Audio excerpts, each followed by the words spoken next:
हसदेव कहता है कि मैं सिर्फ जंगल नहीं हूं, मैं हजारों साल पुरानी सभ्यता हूं। संविधान ने मुझे 2010 में नो गो जोन कहकर सुरक्षा दी थी, लेकिन फिर एक दिन एक आदेश आया और मेरी छाती पर विकास का ठप्पा लग गया। हमार जगह जमीन ला हमें नहीं दिया, हमार भले जान चले जाए अगर रहे। हसदेव यानी वो जमीन जिसके नीचे इतना काला सोना दबा है कि रायपुर और दिल्ली के सिंहासन पर बैठे विकास के पुरुषों की रातों की नींद उड़ चुकी है। Set to invest 75,000 crore in Chhattisgarh to boost education, healthcare and industrial growth. सवाल ये नहीं है कि विकास होना चाहिए या नहीं, बल्कि सवाल ये है कि क्या विकास की परिभाषा टिकाऊ है, सस्टेनेबल है? क्या हम भविष्य की बिजली के लिए उन प्राचीन जंगलों को दांव पर लगा सकते हैं जो एक पूरी संस्कृति और पारिस्थितिक तंत्र को थामे हुए हैं? ये बताइए सर, हमारी जंगल जमीन अगर आप सब उखाड़ के ले जाएंगे सर, तो हम यहाँ आदिवासी लोग कहाँ रहेंगे सर? बताइए तो, कहाँ जाएंगे बताइए तो?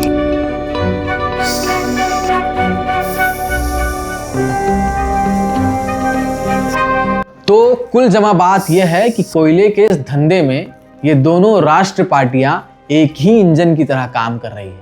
बस इंजन का रंग बदल दिया जाता है, लेकिन पटरी वही रहती है जो जंगल को चीरती है।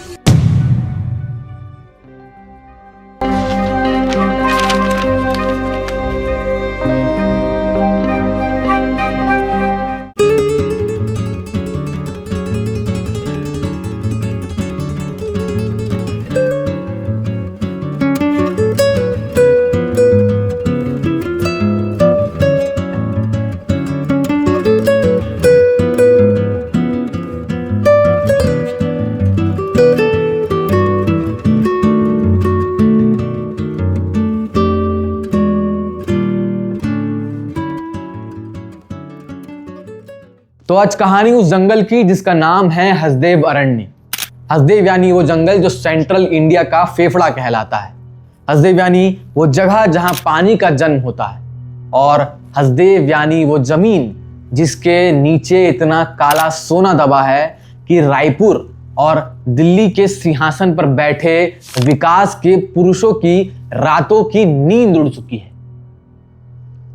यह कहानी सिर्फ पेड़ों के काटने की नहीं है, यह कहानी है 6 किरदारों की जो एक दूसरे के सामने खड़े हैं, और हर किरदार चीख चीख कर पूछ रहा है कि कौन सही है और कौन गलत। नमस्कार, हमारा नाम मनीष है और आप द लोक रस के वश में हैं। तो पहला किरदार है हसदेव जंगल, जिसकी रूह आज भी कांप रही है। हसदेव कहता है कि मैं सिर्फ जंगल नहीं हूं, मैं हजारों साल पुरानी सभ्यता हूं। मुझ में हाथी चलते हैं, मैं पानी का जन्मदाता हूं। मुझ में हसदेव और मांड नदी का जीवन छिपा है।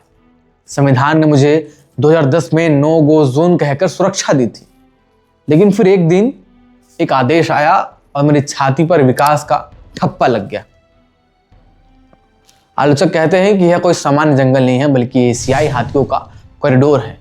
यहाँ की मिट्टी और यहाँ की हरियाली आसपास के लाखों किसानों के मानसून का बीमा है। मगर मानसून की किसको पड़ी है? हमने बड़े बड़े भाषण सुने हैं क्लाइमेट चेंज पर, लेकिन लगता है कि हमारे राजनेताओं के डिक्शनरी में क्लाइमेट चेंज सिर्फ ट्वीट करने या अंतर्राष्ट्रीय मंच पर बोलने के लिए है, क्योंकि असली क्लाइमेट तो कोयले के धूल में दबा पड़ा है। दूसरा किरदार है आदिवासी, यानी जंगल के मालिक, जिसे घर से बेदखल किया जा रहा है।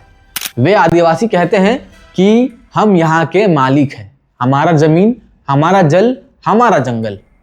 हमने ग्राम सभा में लिखकर दिया है कि नहीं चाहिए हमें तुम्हारा विकास, हमें अपने वनोपज और जंगल की छांव में जीना है। फतेहपुर हो या घाट बर्रा, गांव गांव के लोग पिछले 5 सालों से 600 किलोमीटर की पदयात्रा कर चुके हैं। इन्होंने हाथ जोड़कर, पैर पकड़कर गुहार लगाई, उनकी आवाज दिल्ली तक नहीं पहुंची। वन अधिकार अधिनियम 2006 कहता है कि ग्राम सभा की अनुमति सर्वोपरि है, मगर आदिवासियों का सीधा आरोप है कि फर्जी प्रस्तावों पर मुहर लगाई गई, यानी संविधान की सबसे छोटी और सबसे पवित्र इकाई ग्राम सभा को पैरों तले रौंद दिया गया। सोचिए, एक आदिवासी अपने ही घर की कानूनी चाबी लेकर बैठा है, लेकिन चाबी काम नहीं कर रही है क्योंकि दिल्ली के ताले को किसी बुलडोजर से तोड़ा जा रहा है। तीसरा किरदार है राजनीति, जो विकास की है या विनाश की वो आप तय करिए, क्योंकि पिछली सरकार और वर्तमान सरकार के बयान कुछ इस प्रकार है। आज जो खदान चल रही है उसका एक्सटेंशन है, उसके लिए कर रहे हैं। तो मैं तो इसलिए बोल रहा हूँ आलोक शुक्ला जी को, पहले अपने घर का बिजली, पंखा, कूलर, एसी बंद करें। उसको कोयला नहीं चाहिए, बिजली नहीं चाहिए, क्योंकि मेरे लिए थे ही नहीं, ये तो राजस्थान गवर्नमेंट के लिए, राजस्थान की जनता के लिए है। तो यदि देश को कोयला ऊर्जा चाहिए, नहीं चाहिए, देश तय कर ले, मुझे क्या तकलीफ है। बल्कि राज्य सरकार तो उसमें नुकसान ही है। 100 रुपया प्रति टन मिलता है रॉयल्टी, यदि वो नीलाम होता तो 3100 रुपये तक के जाता। हमको तो यदि उस हिसाब से करें, हिसाब लगाएं तो 9 लाख करोड़ का नुकसान हो रहा है। राज्य सरकार को तो नुकसान ही नुकसान है। लेकिन व्यापक जनहित को देखते हुए, देश हित में आज कोयला के संकट पूरे देश में है, और इसलिए उसको भारत सरकार मानती थी, भारत सरकार ने लाट किया। नहीं तो अपने राज्य का कोयला हमारे हाथ में होता तो हम अपने राज्य कोयला दूसरे क्यों देते भाई। ये हंसदेव बचाओ के लिए आज जयस्तंभ चौक में मानव श्रृंखला बचाकर कांग्रेसी जो है गुहार लगाने वाले हैं, जो वन कटाई हो रही है उसको लेकर। अब उनको देखना चाहिए कि वन कटाई की जो अनुमति है ये सब जब उनकी सरकार थी तब का है। उनकी सरकार में जो भी वहां पर हुए हैं, चाहे वो पेड़ कटाई की बात हो, सब उनकी अनुमति से हो रहा है। तो कुल जमा बात यह है कि कोयले के इस धंधे में ये दोनों राष्ट्र पार्टियां एक ही इंजन की तरह काम कर रही है। बस इंजन का रंग बदल दिया जाता है, लेकिन पटरी वही रहती है जो जंगल को चीरती है। अब चौथा किरदार है कॉरपोरेट, यानी विकास के परवाने। वे कहते हैं हम तो सिर्फ कानून का पालन कर रहे हैं, हमारे पास सभी वैध मंजूरियां हैं, हम मेक इन इंडिया और ऊर्जा सुरक्षा के मिशन को पूरा कर रहे हैं। ठीक है, मगर अब पूरी बात को ध्यान से सुनिएगा। जंगल की इस लड़ाई को केवल पेड़ बनाम कुल्हाड़ी के चश्मे से देखना अधूरा होगा।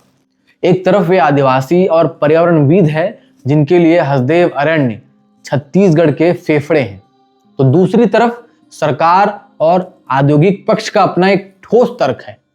प्रशासन का मानना है कि भारत जैसे विकासशील देश की ऊर्जा जरूरतों को पूरा करने के लिए कोयला आज भी एक अनिवार्य मजबूरी है।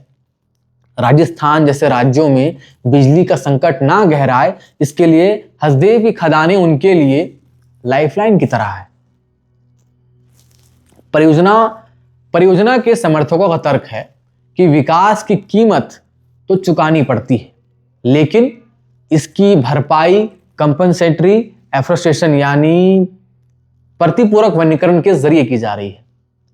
कंपनियों का दावा है कि वे जंगलों को काटकर उजाड़ नहीं रहे हैं, बल्कि आधुनिक तकनीक और वैज्ञानिक खनन के जरिए आर्थिक उन्नति के नए द्वार खोल रही है, जिससे स्थानीय युवाओं को रोजगार मिल रहा है। कंपनियों का तर्क है कि वे जितने पेड़ काट रहे हैं उससे कहीं ज्यादा दूसरी जगह पेड़ लगा रहे हैं। अडानी समूह और RRVNL अक्सर कहते हैं कि उन्होंने हसदेव क्षेत्र में लाखों पेड़ लगाए हैं और उनकी उत्तरजीविता दर यानी सर्वाइवल रेट बहुत अधिक है। तो मेरा एक पत्रकार के तौर पर सवाल ये नहीं है कि विकास होना चाहिए या नहीं, बल्कि सवाल यह है कि क्या विकास की परिभाषा टिकाऊ है, सस्टेनेबल है? क्या हम भविष्य की बिजली के लिए उन प्राचीन जंगलों को दांव पर लगा सकते हैं जो एक पूरी संस्कृति और पारिस्थितिक तंत्र को थामे हुए हैं? क्या ग्राम सभा की अनुमति वास्तव में लोकतांत्रिक तरीके से ली गई थी? यदि कोयला जरूरी है तो क्या उन क्षेत्रों में खनन नहीं हो सकता जहां घने जंगल नहीं है? क्या कागजों पर जो पेड़ लगाना और मुआवजा देना लिखा है बस जमीन पर वैसा ही है। कला का मिट्टी हम बहुत प्यारा है, हम नहीं देने चाहते। वो बस कोयला निकाल ही सीसीएल खोद के बढ़ाए दी, हार बेंदर सब कुछ कर दी। अब हम इतना कहाँ जाए? मतलब हमार दादा ससुर कमाइस खाइस, बाबा ससुर कमाइस खाइस, हम ससुर कमाइस खाइस। हम हमार पारी आएगी, मोर पारी आई तो मैं का बेच दूँ? मोर नाती है, मोर बेटा है, वो का भीख मांगे? नहीं, मैं वो सब नहीं चाहता हूँ। हमन खदान ला रोके बहुत विरोध करत था। तो जमीन हमार जगह जमीन ला हमन नहीं दिया, हमार भले जान चले जाए अगर रहे। आज तो हमन दे देबो, हमन पैसा ला खाए लेबो। हमर लइका छुआ का करही? पढ़ाई लिखाई कामे करही? छोटा छोटा हमर लइका है, हमारे लइका मन का करही? पढ़ाई लिखाई में सकल में नहीं बनी। अब पांचवा किरदार है शहरी जनता, जिसमें 3 वर्ग हैं। पहला वर्ग वो है जो अनजान है और कहता है हमें क्या, जंगल कहाँ कट रहा है, हमें तो पता भी नहीं। यह वह वर्ग है जो बिना रुके बिजली चाहता है और जिसकी चिंता में हसदेव जल रहा है, चिंता में जल रहा है। दूसरा वर्ग है आलोचक। ये कहते हैं ये सब तो चलता रहता है, लेकिन हमें बिजली तो मिल रही है ना, आदिवासियों को मुआवजा दे देना चाहिए। और आखिरी वर्ग है बुद्धिजीवी एवं सचेत लोगों का। ये कहते हैं कि यह पर्यावरण आपातकाल है, हमें उनके संघर्षों का समर्थन करना चाहिए, यह हमारे और हमारे बच्चों के भविष्य से जुड़ा हुआ है। अब आपके लिए एक प्रसंग है। जिस सस्ते कोयले से आपके शहरों की एसी चलती है, आपकी मेट्रो दौड़ती है, क्या आपने कभी सोचा है कि उस कोयले को निकालने की वास्तविक कीमत क्या है? उस कीमत में हसदेव की जंगल की आह है, एक आदिवासी के आंसू और आपके बच्चों का सांस लेने का भविष्य भी शामिल है। हमें लगता है कि हसदेव हमसे हजारों किलोमीटर दूर है, लेकिन जब एक दिन दिल्ली में पानी का संकट आएगा और मुंबई में बेमौसम बाढ़ आएगी, तब पता चलेगा कि हसदेव कितना पास था। अब अंतिम किरदार है न्याय, यानी कोर्ट का फैसला। हसदेव की इस पूरी लड़ाई में एक तरफ भावनाओं का सैलाब है तो दूसरी तरफ नियमों की सख्त दीवार। अगर हम कानूनी तौर पर देखें तो वर्तमान में हसदेव में चल रही कुल्हाड़ियां अवैध नहीं है। केंद्र सरकार के पर्यावरण मंत्रालय से लेकर छत्तीसगढ़ और राजस्थान की सरकारों तक इस प्रोजेक्ट को हर जरूरी क्लियरेंस मिल चुका है। यहां तक कि जब यह मामला माननीय सुप्रीम कोर्ट और हाई कोर्ट तक पहुंचा तो अदालतों ने भी खनन पर पूर्ण प्रतिबंध लगाने से इनकार कर दिया, क्योंकि कागजों पर विकास और ऊर्जा की जरूरतों का पलड़ा भारी था। लेकिन यहां एक बड़ा किंतु खड़ा होता है। कानून की एक होती है प्रतिक्रिया और दूसरी होती है आत्मा। स्थानीय आदिवासियों और पर्यावरण विदों का सबसे बड़ा आरोप यही है कि जिस ग्राम सभा की सहमति के आधार पर यह अनुमति ली गई, उसके हस्ताक्षर और प्रस्ताव कथित तौर पर फर्जी है। पेशा कानून और वनाधिकार अधिनियम की जो सुरक्षा आदिवासियों को मिली थी, आरोप है कि उसे तकनीकी पेचों से उलझाकर दरकिनार कर दिया गया। तो एक निष्पक्ष नजरिए से सच क्या है? सच शायद यही है कि प्रशासन के पास ऑर्डर कॉपी है, पुलिस के पास अनुमति के दस्तावेज है और कंपनियों के पास सुप्रीम कोर्ट का स्टे है। यानी कागजों पर सब कुछ सही है, लेकिन जमीन पर जो हजारों साल पुराना एक इकोसिस्टम और एक पूरी संस्कृति उजड़ती है। तो सवाल यह उठता है कि क्या वह कानून न्याय कर रहा है जो सिर्फ कागजों की गिनती देखता है पर उन पेड़ों और उन लोगों की सिसकियां नहीं सुन पाता? अंत में फैसला जनता को करना है कि हम एक ऐसे भविष्य की ओर बढ़ रहे हैं जहां बिजली तो भरपूर होगी, लेकिन उसे महसूस करने के लिए शुद्ध हवा और ठंडी छांव नहीं बचेगी। या फिर हम अब भी विकास का ऐसा रास्ता चुन सकते हैं जिसमें जंगल भी रहे और रोशनी भी। तो यही है हसदेव की पूरी कहानी। बाकी आप खुद समझदार हैं। तो आपकी क्या खास राय है, हमें कमेंट बॉक्स पर लिखकर जरूर बताइए। आपकी प्रतिक्रिया का इंतजार रहेगा। तमाम लोगों ने मेरे पिछले वीडियोस पर कमेंट किया था कि आप इस विषय पर ज़रूर वीडियो बनाइए, इस पर बात करिए।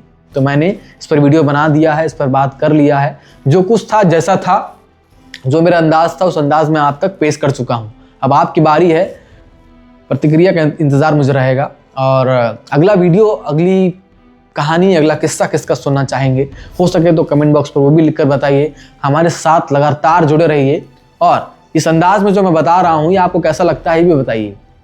और हमें लगातार सब्सक्राइब करिए, लगातार हमारे साथ जुड़े रहिए। आप लोगों का साथ है इसलिए मैं तमाम तरह की खबरों को आप तक लेकर आ पा रहा हूँ। और हमें सब्सक्राइब करिए, सब्सक्राइब करिए, सब्सक्राइब करिए। धन्यवाद, धन्यवाद।